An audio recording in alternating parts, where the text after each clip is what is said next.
Good afternoon and welcome to Mike and the Hoss on Wolfeboro Community Television. I'm Mike Dene. And I'm Charlie Hossack. All right, Charlie. So we're kind of in between seasons, and we're going to do a little bit different. We're going to look behind the scenes at Kingswood Athletics. Ooh. Yes, we have the athletic trainer for Kingswood, Alex Drea, joining us. Oh, that's fantastic. I can't wait to speak with him. Yeah, so we're going to open the show with Alex, and then we'll hit our usual topics after that. What do you say? Sounds great. Let's do it. All right, we'll be right back with Alex Drea.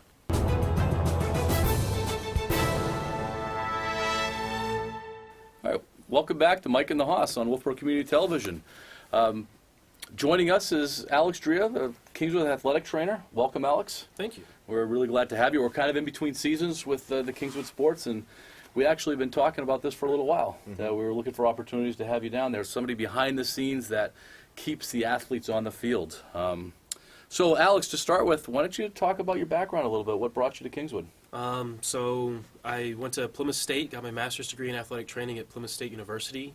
When I graduated from there, I was looking around for somewhere that was a setting that I would enjoy.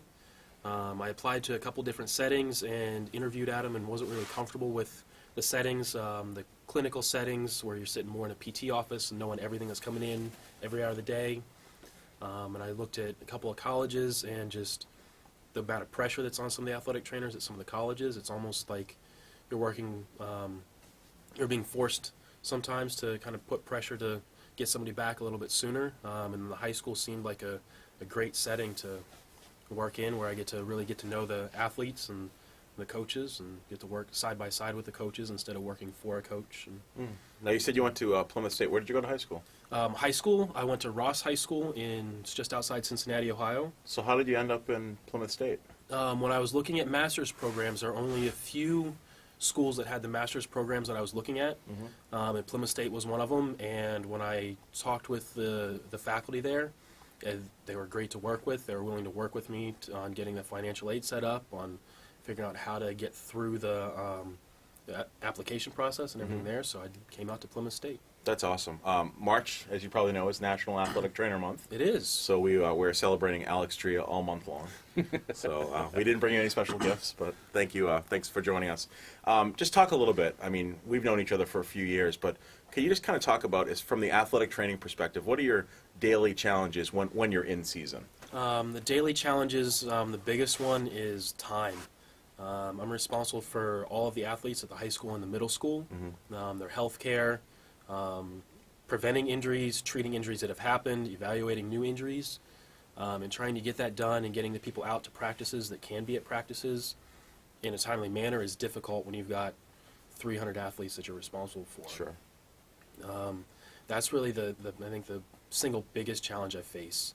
Some of the other smaller challenges is kind of finding that balance between when they're completely healed up and when they're healed up enough to go back and play safely.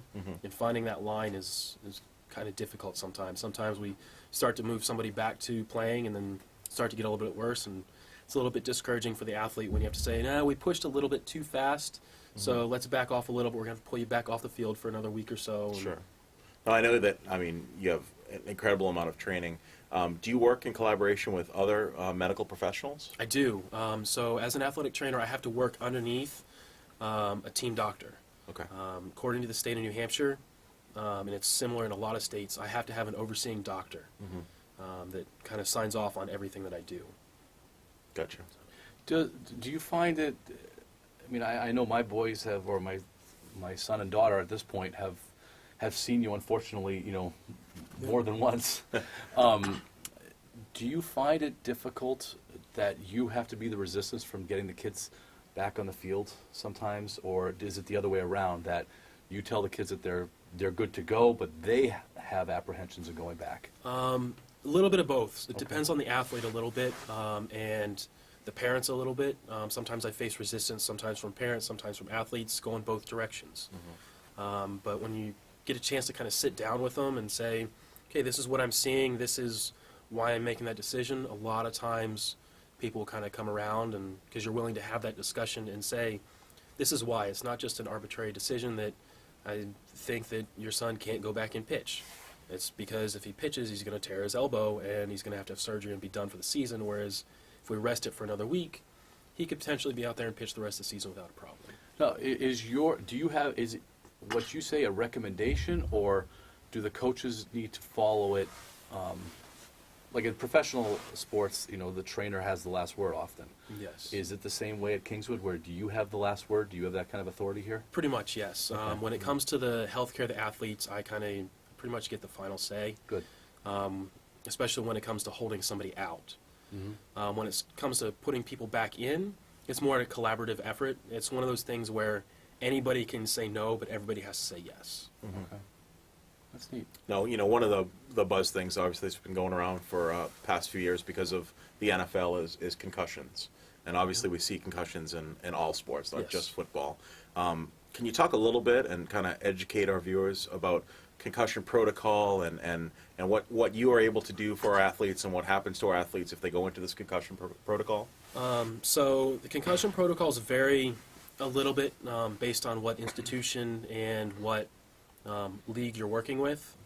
Here at Kingswood, we've got a fairly leading edge protocol. We try to take into consideration the most research-based evidence that we can to make the best decision that we can for the athlete's benefit. So we do baseline testing for our athletes, so we kind of have a good idea of where they're at Right. when they're healthy, or when we assume they're healthy. Right. Sometimes you find out afterwards that they weren't healthy when they took the baseline test. But so we do our best to get a good baseline for them, and then after an injury, we administer that test again, so that we can see where they're at now. The tests, depending on the test, it looks at different things, but most of the time we look at things like memory, cognitive speed, so how quickly they're making decisions, impulse control, so whether they're making the right decision or not, those kinds of things. And there's a variety of different tests out there that can do all of that. Sure. Now, I know, just for our viewers, our kiddos are taking a computerized Yes. test, right? Yes. So you take the baseline, and then if a student athlete were injured, then they take it again. Now, are you interpreting that information? Are you working with someone else with that, or how does that work? I work with a doctor and a specialist on interpreting that. Okay. So I have the ability, just through experience and training, to take a look at it and get a general idea of where they're at. But for the test we're currently using, we have a grant for it, and that grant also allows for a specialist, a neuropsychologist, to evaluate each and every test that we administer. Wow. And that is exactly what a neuropsychologist does all day, every day, is looks at cognitive and mental function.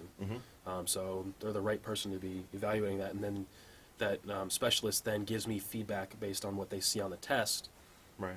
And if we kind of get to a point where we're not seeing things going the way we want to see them go, then we start referring them out to see the specialist in person. Sure. So Kingswood really, truly is cutting edge here with our concussion. Yeah, we do our best. Yeah, and I had one other question. I'm sorry, Mike. That's all right. I had one other question was, with the latest technology, and I just want to talk football specific, with the helmets, the smart helmets, for lack of a Okay. better term. Do you see that coming to Kingswood, or is there not enough research Are you with talking that? the impact sensors? I'm sorry, the or- impact. Yes, the Okay. impact sensors. Yes. So there's been a lot of research that the magnitude of the impact doesn't necessarily correlate to the amount of injury. Okay. And so the impact sensors tell you when somebody's taking a big hit, but they don't necessarily tell you that somebody has a concussion. Right. So the way they get hit, whether they know the hit's coming and they compare themselves, those all play a big role into it too. So I don't really see the impact. I don't see, for our purposes here, those helmet sensors coming in, just because I feel like there's much more better ways to spend that money that those would cost, because they're also very expensive. A follow-up question on the concussions before we move on to Yeah. something else. Tom Brady does his concussion drink and stuff like that. Are there ways that kids, adults, whoever, things that they could do to actually prevent concussions, so that if you did this prevention stuff and I didn't do this prevention stuff, but we had the same hit to our head, that you'd be in better position than I would? There's still a lot of research going on about that. There have been studies that have proven that increased neck strength reduces severity of concussion, but that's only if you see the hit coming. So, for example, in football, if you have a receiver who's caught the ball and is running down the field, and you have a linebacker who comes up and tags him from behind and he doesn't see the hit coming, it doesn't matter how strong his neck is, his head's still going to get whipped around just because he didn't have a chance to prepare himself. Right. All right. So basically everybody's a little bit different as far as how they Yeah, handle every hits. body is different, every person is Yeah. different, how they respond to the hit. And again, the research is still out on whether certain nutritions are better for it, certain supplements, that kind of stuff. There's a lot of research going on. What's going on right now, Alex? I know you started. Are the combines, the athletic Yes. combines, and I think that's coming up in a couple weeks, the spring one, right? Yes. Can you tell a little bit about how that started and so- what the goal is with that? So with the combines, what we're doing is we're testing various aspects of athletic ability in the athletes so that we can try to take that data and use it to prevent injuries in the future.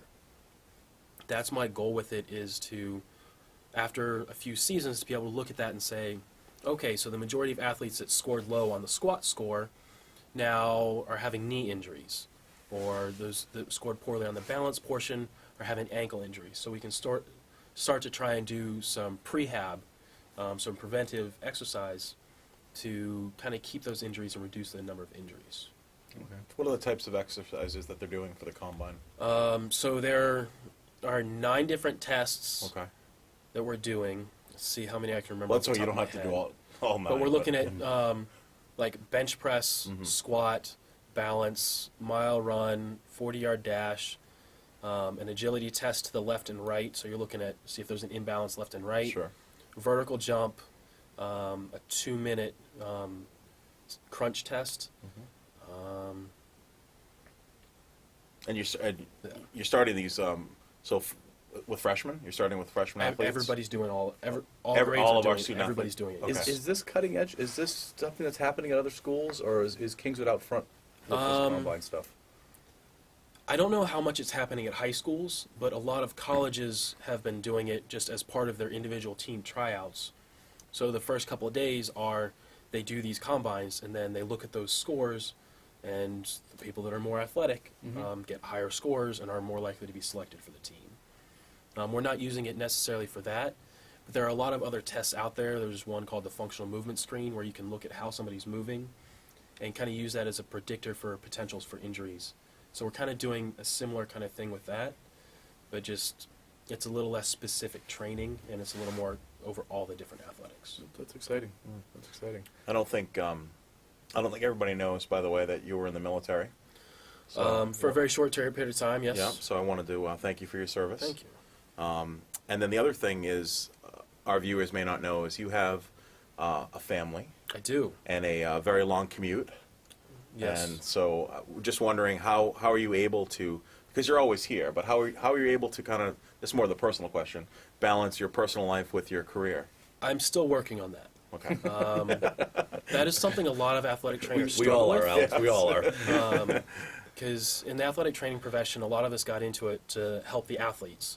And we kind of set that priority that we're always here for our athletes. And I'm working on, with the help of Aaron House, our athletic director, trying to find a better way to find that balance.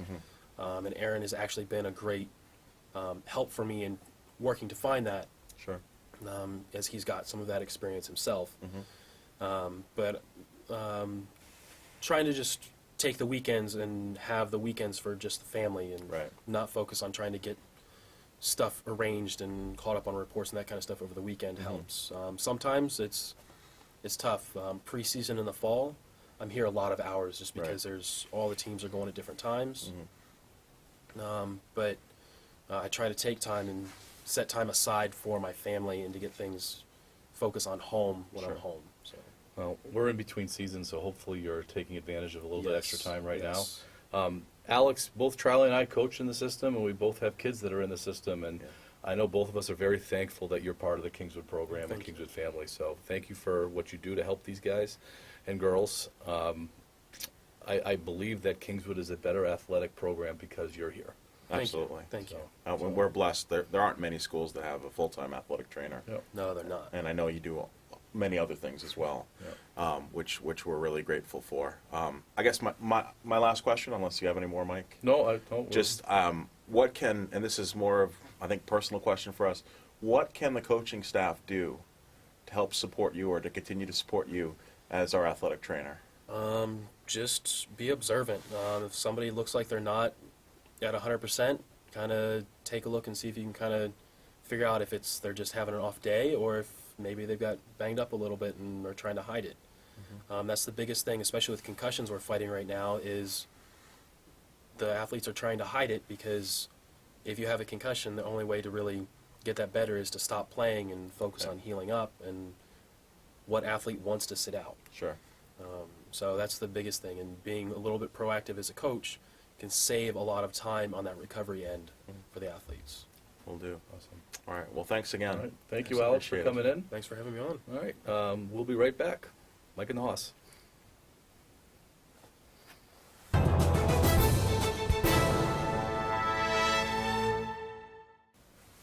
All right, welcome back to Mike and the Hoss. Awesome.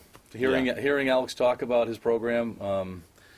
You and I have talked for 8 weeks now about finding an opportunity to have him in here, and that was well worth it. Definitely.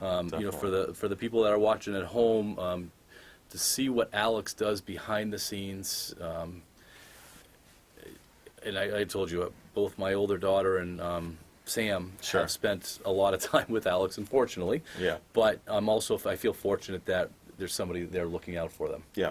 And I think, the other thing for Alex, too, that we didn't have time to talk with him, he's a firefighter. He's an Yep. EMT. He also teaches here at Kingswood. He teaches A&P classes. Yep. So he's doing a lot of stuff. He does a lot of strength and conditioning stuff as well. Yep. So Alex is just an amazing person. Yeah, we're very fortunate to have him. We are. Let's get to some of the other stuff that we went. We're Sure. running a little short of time. I'm happy that we went Yeah. on extra with Alex because it certainly was interesting. Definitely. Let's. You want to start with? Yeah, let's start Not with such great news. No, last week we had the boys come in about their playoff preview, and they went to Keene on Saturday. Exciting game. You were there, Charlie. Yes. You were broadcasting the game. They were there. They were in the game. Third period, went into the third period, tied 3-3. Yes. And they just couldn't hold on. It comes back to the same stuff that we've been talking about all year: is depth, depth, depth. Absolutely. And they're playing teams that are running 16, 17 deep, and we're just not there right now. We're not there, and it's a matter of numbers. And hopefully, I think Coach Potenza, it was a great season for them. They won 11 games. We had mentioned the 100-point scorer. I mean, Sure. they did a lot of things that they should be very proud of. It's just difficult to go up against these these teams. Yeah, I think it's tough. And obviously, you as a dad, it was Sam's last game, and I know that can be emotional, and we're certainly going to miss Sam.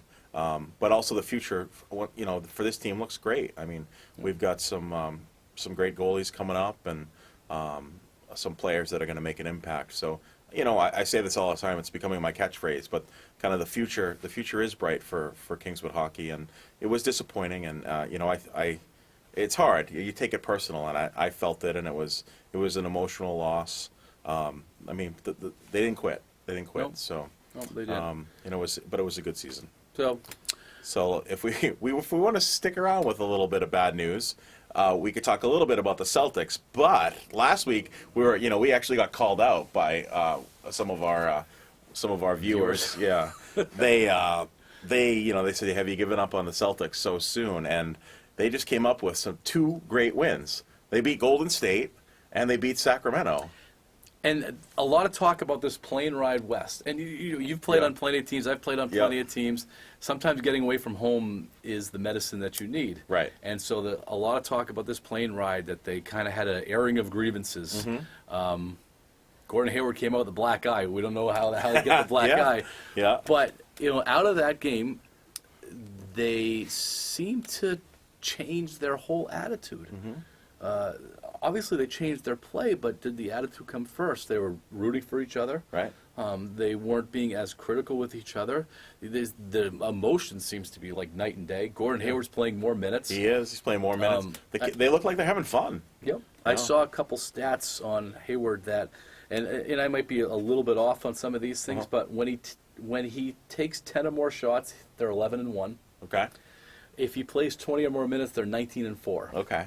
Wow. And one of the things that they came out of from this trip is Yeah. he's playing more minutes. Yeah, he played 30 minutes against Golden State and 28 against Sacramento. and they won. And they won against two.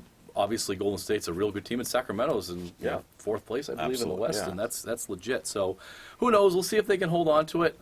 Kyrie did not play in that second game, No.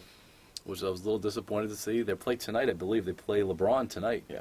And That's, so yeah, that's a national game. yeah, it is a national game, and hopefully the Celtics will take it to them. We'll see. Yeah. We'll see. But a little bit of hope with the Celtics, maybe. We're not as Yeah, down on them as I they guess, were yeah, last I guess week. we are not as down on them. So, I mean, I'm going to be a Celtics fan to the end. All right. But, A team that you can't get down on right now are No. the Bruins. no, they can't lose. I caught the end of the game last night. They were losing for the most part for most of the game. It was 2-0, 2-1, 3-1, and so on. Yeah.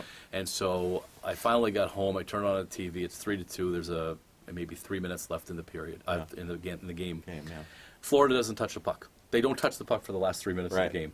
It's the Bruins just decided to turn on and play this awesome game of offense. Yeah. They scored 2 goals, win the game, and that's Yeah, it. and it's, yeah. So an 18-game point streak, if I say that right this time, that means in the last 18 consecutive games, dating back to January, they have gotten a point in every single game. That's amazing. Talk about a team that's playing together. It is night and day compared to what we saw with the Celtics. Right. They're rooting for each other. They're all together. They're getting contributions from everybody. It's fun hockey to watch. So, And Pasternak's coming back, so what do you do? Not play him, right? Because they're winning without him. 9-1 without him. Yeah. No, But he is coming back, which is great. he's a rare talent, and, Yeah. and he doesn't play a selfish game. You know, he's not one of those players that they didn't change how they're playing. When Right. Pasternak's not there, they're Right. just playing a little bit better. So, it's pretty exciting. I think that the Red Sox, the Patriots, both have won their last titles. Right. The next title that would be the Bruins. That would be the Stanley Cup plays before the NBA Finals. So that'd be awesome. I think that there's a possibility. The way they're playing right now, watch out. 3 for the Boston. Let's do it. Let's talk a little bit about, we've been kind of having these little moments. We talked about PEDs. We talked about Pete Rose. Let's talk a little bit about salary caps. Okay. Salary caps in sports. The NFL, the NBA, the NHL have salary caps. Major League Baseball doesn't have a salary cap. They have a luxury tax. So do you think, and this was brought up last week, do you think the face of Major League Baseball would change if they implemented a salary cap? Absolutely. Okay, and how so? Well, I think that it's going to balance out. Now, there's a lot of stuff that has to go into it because one of the reasons why salary caps work for the NFL is that they pool their money, Right. and each team is getting the same amount of money from the league. Now, and from their network contracts and so on. The difference with MLB is that each team has an individual contract with their local stations, Right. and some are worth more than others. Like we know the New York station is worth Of course. big time. Yeah. Nesson for Boston fans, Yeah. it's a big time money. Yeah, the Yankees just bought back Yes. Right. From Disney. Right. Yeah. So, I mean, there's certainly have some more hurdles to go through, but right now, we can probably pick the top 4 teams in the league. Of course. And how can we do that, Charlie?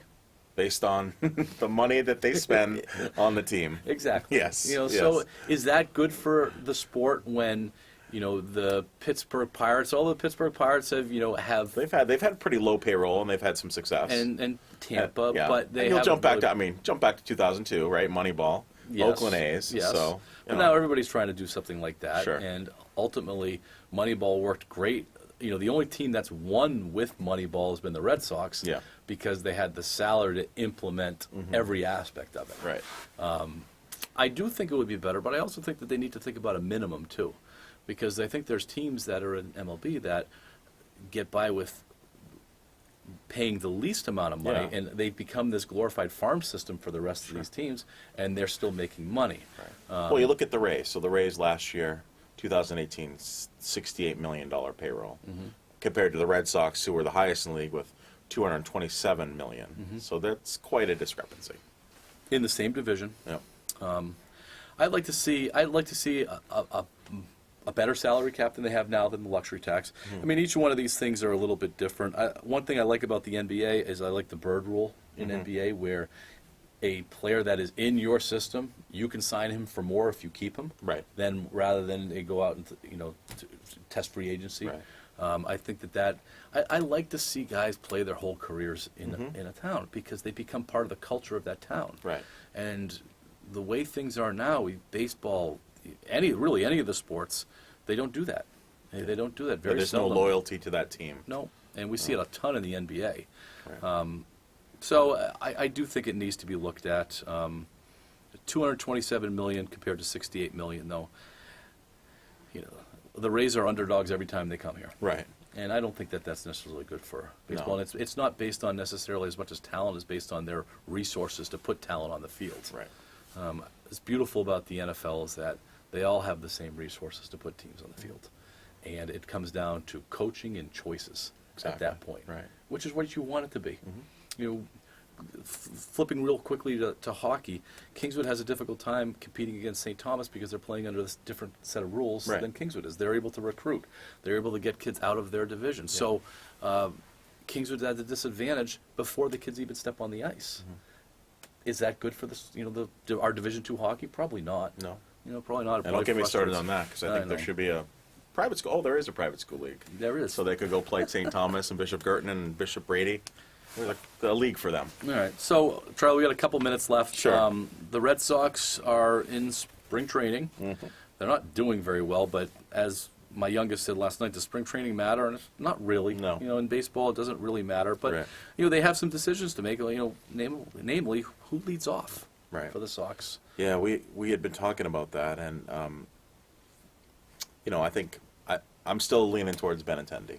Me too. Yeah, so Yep. have Andrew Benintendi lead off, with Mookie batting second. Yep. What are you thinking third? Are you thinking J.D. Martinez third? I'm thinking J.D. Martinez third. right. I would like him to get as many at-bats as he can. Yeah. He is, he and Mookie are your best overall hitters on the team. I don't want them waiting to the second inning to get J.D. Martinez an at-bat. Sure. Who's hitting cleanup? Well, then it's a crapshoot, and that's what the kind of way they were last year too. Is Yeah, you don't have that big poppy type. no, So and 1 through 3 is those are your best your best hitters. Right. And then I think what they did last year is they kind of mixed and matched 4 through 9. Pedroia is coming back. Pedroia has that mentality. He wouldn't be your classic number 4 hitter. yeah. But if he's hitting the ball, he could be a guy that could protect Martinez because you don't want to make a mistake to him because he could still jack the ball. Exactly. You mentioned Bogarts and Moreland. yeah. I think they have some options. I think 1 through 3 matters though. 1 through 3. I agree, and I think Cora is going to have that number 4 hitter is going to change frequently. Somebody texted me this week and informed me that Stephen Wright had an 80-game suspension. Yes. We were kind of. I didn't see that coming because he's a knuckleballer. Right. Right. What does he want to add another mile an hour to his knuckleball? Yeah. Obviously, I'm disappointed that, and his comments that he took responsibility for it, but it's still that, it's still the I'm not sure what I took type conversation, which Yeah. is, I think as a professional athlete, that you would know exactly what's going into your body. I'm not even a amateur athlete, and I know exactly what's going into my body. So I think when you're playing at that high a level, you know what you're doing. I do. I blame this on a couple years ago when the manager put him in. They were playing the Dodgers, and they put him in to run at second base, and he was having a great season, and he hasn't been the same since. Right. So, pitchers are pitchers, players Yeah, are players. Yeah, gotcha. That was kind of and when he's been healthy, he's been great. Yeah. And going back to Wakefield, and the Sox have done well with knuckleball pitchers. They have. And they eat up innings when they're hot. They're unhittable. Stephen Wright showed that he could do it.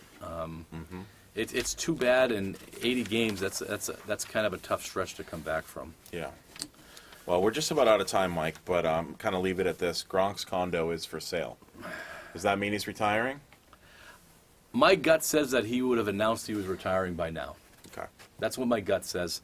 They're getting pretty close to the start of the NFL season as far as free agency and all that kind of stuff. I don't think that and this is just a gut feeling, that he's in a bad place with the Patriots, that he would want to screw them over. Right. And so I think that he's coming back. Right. And he's been around Gillette more this year than he was last year. Right. So we'll see. So I think that's good. But we are out of time. We are. So, Charlie, do you have anything else you want to say before we go? I don't, Mike. Do you have anything else? I've got nothing else. So that's going to do it for us on Mike and the Hoss. Remember, you can tweet us questions at Mike and the Hoss on Twitter. And we will see you next week. Thanks Go to Knights. Wolfeboro Community TV. Before we repelled it. Go Knights.